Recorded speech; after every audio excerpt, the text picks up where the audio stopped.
lista de remédios de AZV de maneira você usar a conhecer um cambio ano passado, 1 de outubro de 2022,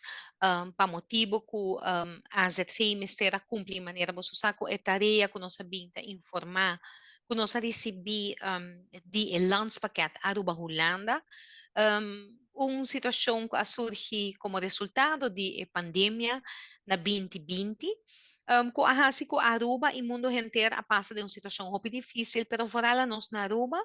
na onda ko nos economia a haya um slado duro, e essa que resulta onda ko Aruba me será hasi um préstamo. Anto fodi essa aqui a resultar é tarefa de governo de Holanda, pero também de Aruba, onda ko nos mister a cumprir com o cortamento de 60 milhões para ano de gasto no setor médico. Algo que a Secretaria de AWE não está de acordo com ele, mas essa que resulta sim começar a cumprir com o cambio não, e um dia cambio não que estava tá eigenlijk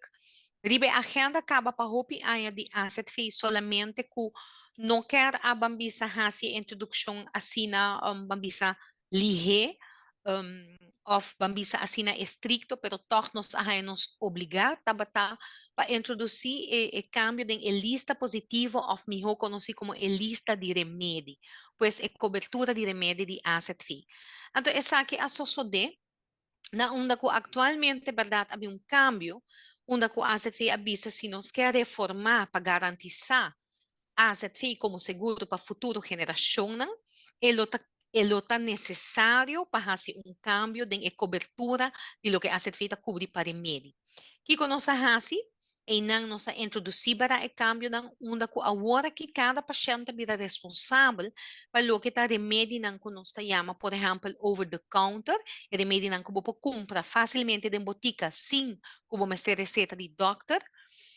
Pero também nós introduzir cambio em algum remédio não que habira a categoria, lo que nós chama e critério, é decir, que como paciente, uma avaliação médica tem que tomar lugar e tem que cumprir na certa exigência não, ou certa estipulação não, que está assim que você tem remarca para remédio. Banda de essay, nós temos também, se claro, tur é remédio não, que tur paciente, que tem uma doença crônica, lo que receber. E cambio aqui tem um impacto, estava de um impacto para nós assegurado, não? Para sobre que acostumar com onde antes você não estava pressuposta a placa para pagar remédio não over the counter, agora que sim você está assim. Então, over the counter é remédio não aqui para me explicar você não mais me que com tá, tá remédio não generalmente para maleza não você bisa onde você pode recuperar de curto tempo, então você pode recuperar o pili nanta hopi viaja para aliviar sintoma ng of nanta pakita dolor, pero trobe na nota requeri yung reseta di doctor e bo podiera den botica comprar direto. Essa aqui é o cambio de mais grande, é um cambio que a causa, claro, um impacto arriba nos rende, não, nos segurado, não, mas eu tenho que acostumar com a outra, tem um parte de cuido médico que a mês tem que vai percurar para essa aqui.